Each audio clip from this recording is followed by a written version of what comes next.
پچھلی دفعہ ہم نے قرآن حکیم کی آیات کا وہ پورشن ڈسکس کیا تھا جس میں اللہ تعالیٰ نے فرشتوں کو حکم دیا کہ آدم علیہ السلام کو سجدہ کیا جائے. سب کے سب سجدے میں گر پڑے سوائے ایک جن کے جس کا نام تفسیر تبری میں ہمیں عزازیل ملتا ہے. اہل سنت کے ہاں معتبر تفسیر ہے, شروع میں لکھی گئی عزت والا, لیکن بعد میں ذلت اس کا مقدر ہوئی. ابلیس بن گیا, وہ شیطان بن گیا. اس نے انکار کیا اور وہ متکبرین میں شامل ہوا. اس کے بعد حضرت آدم علیہ السلام اور سیدہ حوا کو اللہ تعالیٰ نے جنت میں بسایا.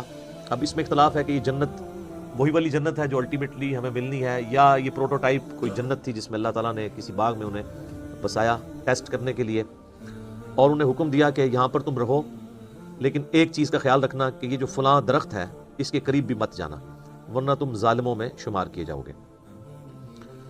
اسی کانٹیکسٹ میں آیت نمبر 36 سے گفتگو آگے چل رہی ہے. اعوذ باللہ من الشیطان الرجیم, بسم اللہ الرحمن الرحیم. فَأَزَلَّهُمَ الشَّيْطَانُ, تو شیطان نے ان دونوں کو پھسلا دیا, یعنی راہ حق سے ہٹا دیا. عنہا, اس سے. فَأَخْرَجَهُمَا مِمَّا كَانَ فِيهِ, اور ان دونوں کو نکلوا دیا اس جنت میں سے جس میں وہ رہ رہے تھے. اب اللہ تعالیٰ نے یہاں پہ تثنیہ کا صیغہ استعمال کیا, یعنی ان دونوں. کرسچینٹی کے اندر یہ چیز مشہور کر دی گئی کہ یہ سیدہ حوا تھی جنہوں نے سیدنا آدم علیہ السلام کو بہکایا, نعوذ باللہ. اور یہی چیز جو ہے وہ ہم مسلمانوں کے ہاں بھی پائی جاتی ہے کہ جی وہ حضرت آدم علیہ السلام کو بھی عورت نے نکلوایا تھا. کرسچینٹی تو پھر بہت آگے چلی گئی, انہوں نے تو ایول لفظ جو ہے نا, یعنی برائی, اس کو جو ڈیڈکٹ کیا ہے ایو سے. اما حوا کو انگلش میں کہتے ہیں ایو, EVE, اور وہ کہتے ہیں ایکسس آف ایول جو ہے وہ عورت ہے. آج یہ لوگ عورتوں کے حقوق کی بات کرتے ہیں. انہوں نے تو یعنی اپنا جو لفظ ہے ایول, برائی, اس کو ڈیڈکٹ کیا ہے سیدہ حوا کے نام سے, جبکہ اسلام کہتا ہے کہ یہ سب کچھ ٹیمپرڈ فارم میں کرسچینٹی کے اندر چیزیں آئی ہیں. اللہ تعالیٰ نے ان دونوں کی غلطیوں کا ذکر اکٹھا کیا ہے کہ ان دونوں کو شیطان نے بہکایا. ان دونوں کی غلطی تھی کہ وہ شیطان کے پیچھے لگے, یہ کسی ایک کی غلطی نہیں تھی کہ وہ کھاتے میں ڈال دی جائے. وَقُلْ اهْبِطُوا بَعْضُكُمْ لِبَعْضٍ عَدُوٌّ, تو ہم نے فرمایا اب اتر جاؤ, تم سب ایک دوسرے کے دشمن ہوگے تم میں سے بعض کے. یعنی حکم تو ان دونوں کو ہوا اترنے کا, لیکن اللہ تعالیٰ تو ظاہر اپنے ڈیوائن علم سے دیکھ رہا تھا ان دونوں سے میں کثیر تعداد میں مرد و عورت زمین پہ بساؤں گا, تو گویا کہ پوری انسانیت کو زمین پہ اتار دیا. وَلَكُمْ فِي الْأَرْضِ مُسْتَقَرٌّ وَمَتَاعٌ إِلَىٰ حِينٍ, اور زمین میں تمہارا ٹھکانہ ہوگا کچھ عرصے کے لیے, اور وہاں سے جو تم نے نفع حاصل کرنا ہے وہ کر لو. یعنی اللہ تعالیٰ ریسورسز بھی پرووائڈ کرے گا, لیکن دنیا کی زندگی تمہاری عارضی زندگی ہوگی, الٹیمیٹلی تمہیں لوٹ کے ہمارے پاس آنا ہے.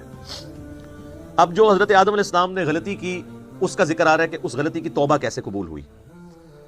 فَتَلَقَّى آدَمُ مِن رَبِّهِ كَلِمَاتٍ فَتَابَ عَلَيْهِ, تو آدم علیہ السلام نے اپنے رب سے چند کلمات سیکھ لیے جس کے سبب انہوں نے اللہ کی طرف توبہ کی, رجوع لے کر آئے, تو اللہ نے ان کی توبہ قبول کر لی. اِنَّهُ هُوَ التَّوَّابُ الرَّحِيمُ, بے شک وہ توبہ قبول کرنے والا ہے اور رحم فرمانے والا ہے. اچھا, اللہ بھی توبہ کرنے والا ہے اور انسان بھی توبہ کرنے والا ہے. توبہ کا مطلب ہوتا ہے رجوع لانا. انسان جب گناہوں کے بعد اللہ کی طرف رجوع لے آئے تو یہ توبہ کہلاتی ہے. اور جب انسان رجوع لے آئے اس کے بعد اللہ تعالیٰ بھی بندے کے اوپر شفقت فرمائے, یعنی اللہ تعالیٰ بھی اپنے اس جلال کے بعد بندے پر رحم فرمائے, تو اللہ بھی رجوع لا رہا ہوتا ہے. بخاری اور مسلم دونوں میں حدیث موجود ہے, نبی علیہ السلام نے فرمایا کہ جو بھی گنہگار بندہ سچے دل کے ساتھ اللہ کی طرف توبہ کرتا ہے تو اللہ تعالیٰ کو اس کے توبہ کرنے پہ اتنی خوشی ہوتی ہے جس کو آپ علیہ السلام نے ایک مثال سے بیان فرمایا. یہ حدیث بخاری میں بھی ہے اور مسلم میں بھی, کہ تم میں سے کوئی شخص اگر ریگستان کے سفر پر روانہ ہو اور اس کا سارا ساز و سامان اس کے اونٹ پہ لدا ہو, وہ کسی جگہ تھوڑی دیر کے لیے آرام کرے اور اس کا اونٹ وہاں سے غائب ہو جائے جب اس کی آنکھ لگے. اب اس کو سامنے اپنی موت نظر آئے, کیونکہ اونٹ کے اوپر ہی سامان لدا ہے, پانی بھی, کھانے پینے کا بھی. اونٹ نہیں ملتا تو آپ کو پتا ہے کئی ہفتوں کا سفر ریگستان میں بغیر پانی کے تو نہیں کیا جا سکتا. اب وہ اپنی موت کا انتظار کرنا شروع کر دے, اسی دوران اچانک جب اس کی آنکھ لگے, آنکھ کھلتے ہی اس کا اونٹ اس کے سامنے آ جائے تو اسے کتنی خوشی ہوگی. اس سے زیادہ خوشی اللہ تعالیٰ کو ہوتی ہے جب کوئی شخص گناہ کر کے اللہ کی طرف سچے دل سے توبہ کر لے. اور مسلم شریف میں آگے الفاظ ہیں کہ وہ اتنا خوش ہو کہ اس کی زبان لڑکھڑا جائے, من شدت الفرح, اور وہ خوشی کے باعث اس کی زبان سے یہ نکل جائے, اے اللہ تو میرا بندہ میں تیرا رب. حالانکہ وہ کہنا یہ چاہ رہا ہو کہ اے اللہ میں تیرا بندہ تو میرا رب, یعنی اس کی زبان بھی لڑکھڑا جائے، اتنی اس پہ شدت خوشی کی طاری ہو، اس سے زیادہ خوشی اللہ تعالیٰ کو اس شخص پر ہوتی ہے جو اللہ کی طرف رجوع لے آئے۔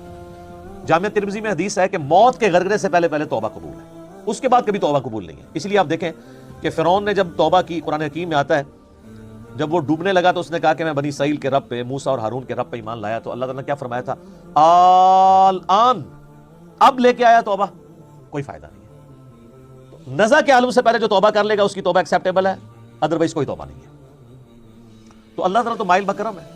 بخاری اور مسلم دونوں میں حدیث ہے کہ اللہ تعالیٰ نے مخلوقات کی پیدائش سے پہلے اپنے پاس عرش پہ یہ عبارت لکھ لی تھی کہ میری رحمت میرے غضب پہ بھاری رہے گی، اور یہ انسان کے پاس بہت بڑا ایسٹ ہے کہ اللہ کی رحمت اس کے غضب پر بھاری ہے۔ ادروائز یہ ایکول بھی ہوتی اور صفت عدل اللہ کی غالب ہوتی تو مارے گئے تھے۔ عدل کریں تے تھر تھر کمن اچیاں شانہ والے، فضل کریں تے بخشے جاون میں ورگے منہ کالے۔ واقعی اگر عدل پہ بات آ جائے تو کوئی نہیں، اور یہ قرآن حکیم میں کئی جگہ یہ مضمون آیا ہے۔ سورہ فاطر کے اینڈ پہ بھی آپ چلے جائیں، اللہ تعالیٰ فرماتا ہے کہ اگر اللہ تعالیٰ لوگوں کو ان کے گناہوں پہ پکڑنا شروع کر دیتا تو کوئی بھی مخلوق زندہ نہ رہتی روئے عرض کے اوپر۔ اگر یعنی اللہ تعالیٰ پکڑ شروع فرما دیتا تو یہ اللہ تعالیٰ ڈھیل دیتا ہے انسان کو کہ انسان اللہ کی طرف پلٹ آئے۔ بخاری اور مسلم دونوں میں حدیث ہے، نبی علیہ السلام نے فرمایا کہ حدیث قدسی ہے کہ جب میرا بندہ میری طرف ایک بالشت آتا ہے میں ایک ہاتھ اس کی طرف بڑھتا ہوں، وہ ایک ہاتھ بڑھتا ہے میں 2 ہاتھ اس کی طرف بڑھتا ہوں، 10 ہاتھ بڑھتا ہوں، وہ چل کے آتا ہے میں اس کی طرف دوڑ کے آتا ہوں۔ اور پھر آپ نے اسلام فرمایا کہ اللہ تعالیٰ فرماتا ہے کہ میرا بندہ مجھے دل میں یاد کرے میں اسے دل میں یاد کرتا ہوں، وہ کسی مجلس میں یاد کرے میں اسے بہتر مجلس میں یاد کرتا ہوں۔ اور یہ حدیث اس بات کا ثبوت ہے کہ اللہ تبارک و تعالیٰ انسان سے بڑھ کر اس پر رجوع فرمانے والا ہے، یعنی انسان ایک قدم بڑھتا ہے تو اللہ تعالیٰ 10 قدم اس کی طرف آتا ہے، بشرطے کہ وہ صدق دل سے اللہ کی طرف لوٹ آئے۔ یا ایھا الذین آمنوا توبوا الی اللہ توبۃ نصوحا، اے ایمان والو اللہ کی طرف ایسی توبہ کرو جو آگے کو نصیحت ہو جائے۔ یہ جو خالی خلی توبہ ہے نا، یا استغفار کی تسبیح پھیرنا، یہ اللہ تعالیٰ کو جو ہے وہ محبوب نہیں ہے جب تک کہ اندر سے انسان سچائی کے ساتھ اللہ کی طرف لوٹ رہا ہے۔ پورے قرآن حکیم میں کوئی ایک آیت بھی ایسی نہیں ہے جس میں اللہ تعالیٰ نے یہ فرمایا ہو کہ جتنی مرضی بغاوت کر لو اور اس کے بعد باغی رہو تو میں تمہیں معاف کر دوں گا۔ ہمیشہ یہ ٹاپک آیا ہے کہ جو کوئی بغاوت کرتے ہیں اس کے بعد فوراً توبہ کر لیں اور پھر اپنی اصلاح بھی کر لیں، صرف توبہ نہیں، پھر اللہ تعالیٰ ان کو معاف کر دے گا۔ وہ تو پھر سورہ الفرقان کی آیت نمبر 70 میں ہے کہ اگر شرک سے بھی توبہ کر لے گا تو ہم اس کے گناہوں کو بھی نیکیوں سے بدل دیں گے۔ لیکن یہ جو آج کل دھوکہ دیا جا رہا ہے نا اللہ کی رحمت سے، اس میں میرا یوٹیوب پہ کلپ بھی ہے، اللہ کی رحمت سے دھوکہ، اور لوگ کہتے ہیں اللہ تعالیٰ بڑا معاف فرمانے والا ہے۔ کس کو معاف فرمانے والا ہے؟ اس کو جو رجوع لے ہے۔ بغاوت کرنے والے کے لیے وہ ڈٹا رہے، اس کے لیے کوئی توبہ نہیں، اور رجوع لانے کے بعد اپنی اصلاح بھی کرے، اپنے آپ کو سدھار بھی لے۔ اچھا، یہاں پہ جو الفاظ ہے فَتَلَقَّى آدَمُ مِن رَبِّهِ كَلِمَاتٍ فَتَابَ عَلَيْهِ، کہ آدم علیہ السلام نے چند کلمات اللہ تعالیٰ سے سیکھ لیے جس کی وجہ سے اللہ نے ان کی توبہ قبول کی۔ سورۃ البقرہ میں یہ کلمات نہیں آئے، اس کی وجہ یہ ہے کہ جس سے آدم اور ابلیس اس سے پہلے 6 مختلف جگہوں پر بیان ہو چکا ہے، لیکن مصحف کی ترتیب میں وہ جگہ بعد میں آئے گی۔ لیکن قرآن کے نزول کے اعتبار سے چونکہ یہ چیز ہو چکی بھی تھی، یہ تو مدنی صورت ہے، نبی علیہ السلام کے اعلان بعثت کے آلموسٹ سمجھ لیں 15 سال کے بعد نازل ہوئی ہے، اور اس سے پہلے 2/3 مکی قرآن نازل ہو چکا تھا، اس میں وہ پوری ڈیٹیل موجود ہے سورۃ الاعراف کے اندر کہ وہ کلمات کیا تھے۔ ربنا ظلمنا انفسنا وان لم تغفر لنا وترحمنا لنکونن من الخاسرین، اے رب ہمارے، ہم نے اپنی جانوں پر ظلم کیا، اور اگر تو نے ہم پر رحم نہ فرمایا اور ہمیں معاف نہ کیا تو ہم خسارہ پانے والوں میں سے ہو جائیں گے۔ اس سے آدم اور ابلیس قرآن حکیم میں 7 مقامات پر آیا، اس میں آخری مقام یہ ہے جو سورۃ البقرہ میں ہم پڑھ رہے ہیں، لیکن مصحف کی ترتیب میں یہ پہلا مقام ہے۔ یہ سارے مقامات پہ جو سکیٹرڈ فارم میں شیطان کی اور اللہ تعالیٰ کی گفتگو ہوئی، حضرت آدم علیہ السلام کا اور اللہ کا جو معاملہ ہوا، اس کو میں نے ایک لیکچر کے اندر کور کیا ہے، مسئلہ نمبر 79، اللہ، انسان اور شیطان، یہ میرا ٹائٹل ہے اس لیکچر کا، مسئلہ نمبر 79۔ اس میں نے ساری جگہ سے ٹکڑے اٹھائے کہ یہ والا پورشن اتنے حصے میں ہے، یہ دوسری صورت میں بیان ہوا، جس طرح یہاں پہ وہ کلمات نہیں ہیں۔ البتہ ایک کمزور درجے کی روایت ہے المستدرک للحاکم کے اندر کہ حضرت آدم علیہ السلام نے اللہ تعالیٰ کے حضور نبی صلی اللہ علیہ وآلہ وسلم کا وسیلہ پیش کیا، جس کی وجہ سے اللہ تعالیٰ نے ان کی مغفرت کی۔ پھر اللہ تعالیٰ نے ان سے پوچھا کہ تمہیں محمد صلی اللہ علیہ وآلہ وسلم کا علم کیسے ہوا؟ تو انہوں نے کہا کہ میں نے جو ہے وہ جب تو نے مجھے پیدا کیا تو میں نے تیرے عرش پہ تیرے نام کے ساتھ سیدنا محمد رسول اللہ صلی اللہ علیہ وآلہ وسلم کا مبارک نام دیکھا تھا، تو مجھے اسی وقت پتہ چل گیا کہ یہ ہستی تیرے حضور عزت والی ہیں۔ اب یہ حدیث تو حاکم کے اندر موجود ہے، لیکن انتہائی کمزور درجے کی روایت ہے یہ۔ امام ذہبی نے تو بلکہ اسے آلموسٹ لکھا ہے کہ یہ گھڑی ہوئی روایت ہے۔ اور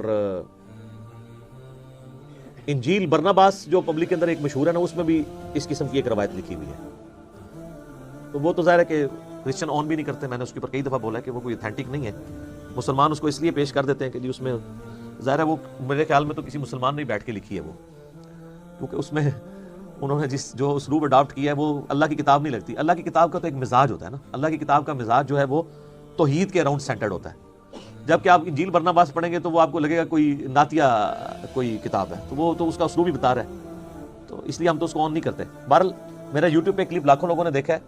کیا یہ کائنات نبی علیہ السلام کے لیے بنائی گئی؟ کیونکہ اسی حاکم کی ایک روایت میں آتا ہے کہ ہم اگر محمد کو پیدا نہ کرتے تو یہ ساری کائنات بھی پیدا نہ ہوتی۔ یہ بات اپنی اصل میں اس حد تک تو درست ہے کہ پوری کی پوری کائنات انسان کے لیے پیدا ہوئی ہے، کسی ایک انسان کے لیے نہیں، انسانیت ایز اے ہول کے لیے، جو پچھلی دفعہ ہماری آیات بھی گزر چکی ہیں کہ ہم نے جو کچھ زمین میں ہے تمہارے لیے پیدا کیا۔ باقی اس کو اس طریقے سے بیان کرنا قرآن حکیم میں یہ بیٹھتا بھی نہیں۔ اس کی وجہ یہ ہے کہ قرآن حکیم میں 7 دفعہ یہ واقعہ بیان ہوا ہے، جو چیز پوری انسانیت کی ہدایت کا سبب بننے والی تھی کہ ہمارا اوریجن آدم علیہ السلام ہے، 7 دفعہ ایک واقعہ قرآن میں مختلف انداز سے آیا ہے۔ کسی ایک جگہ تو آ جاتا کہ نبی علیہ السلام کا وسیلہ پیش کیا گیا تھا۔ یہاں پہ بھی کلمات ہیں، وہ کہتے ہیں نہیں کلمات سے مراد وہ ہیں، بھئی وہ کلمات بھی قرآن کے اندر آ گئے ہیں سورۃ الاعراف میں، اور قرآن کی سب سے بیسٹ تفسیر وہی ہوتی ہے جو قرآن کے اندر موجود ہو۔ تو جب قرآن خود بتا رہا ہے کہ کن کلمات کے ساتھ توبہ کی تھی، ربنا ظلمنا انفسنا وان لم تغفر لنا وترحمنا لنکونن من الخاسرین، وہ کہتے ہیں نہیں یہ بھی پڑھا تھا، نالہ بھی پڑھا سی، اوئی واقنا عذاب القبر واقنا عذاب الحشر، کتنے لکھے ہے؟ وہ کہتے ہیں نہیں قرآن میں تو لکھا ہوا ہے ربنا آتنا فی الدنیا حسنہ وفی الآخرۃ حسنۃ وقنا عذاب النار، اور واقنا عذاب القبر واقنا عذاب الحشر تو لوگ خود نہیں لگایا ہوا نا لوگوں نے۔ تو اس کو پھر انہوں نے ایک مسئلہ بنا لیا، ایک ضد کا، پھر کہتے ہیں کہ جی یہ آپ گستاخی کرتے ہیں جب آپ اس طرح کی روایتوں کو نہیں مانتے۔ روایتیں نبی علیہ السلام سے ثابت ہوں گی تو مانی جائیں گی نا، ان کی سند صحیح ہوگی تو مانی جائے گی نا، گستاخی والی کون سی بات ہے؟ یہ تو اسی طریقے سے ہے کہ اگر ہم عیسائیوں سے یہ کہیں کہ حضرت عیسیٰ علیہ السلام اللہ کے بیٹے نہیں ہیں، اور سورۃ المائدہ کی وہ آیت پڑھ دیں، آیت نمبر 75 نمبر آیت، کہ عیسیٰ اور ان کی ماں تو کھانے کے محتاج تھے، ایسے لوگ تمہارے مشکل کشا کیسے ہو سکتے ہیں جو روٹی کھانے کے محتاج ہوں؟ تو وہ عیسائی تو یہ سمجھے گا حضرت عیسیٰ کی توہین ہو گئی ہے۔ اس سے بھی بڑھ کے سورۃ المائدہ کی آیت نمبر 17 ہے کہ اگر اللہ اس چیز کا ارادہ کرے کہ عیسیٰ کو، اس کی ماں کو، جتنے لوگ ہیں زمین میں ان کو موت دے دے، تو اللہ کا کوئی کیا بگاڑ لے گا؟ تو کہیں گے اوہ بڑی توہین کر دی آپ نے۔ بھائی توہین تو تب ہوتی ہے نا جب کسی انسان کے ساتھ کمپیئر کروایا جا رہا ہو۔ جب اللہ تعالیٰ توحید بیان کرے گا تو آپ کے ذہن میں آٹومیٹکلی توہین آ جائے گی۔ اس میں انبیاء کی توہین نہیں ہے، بلکہ انبیاء ہی نے میں یہ تعلیم دی ہے۔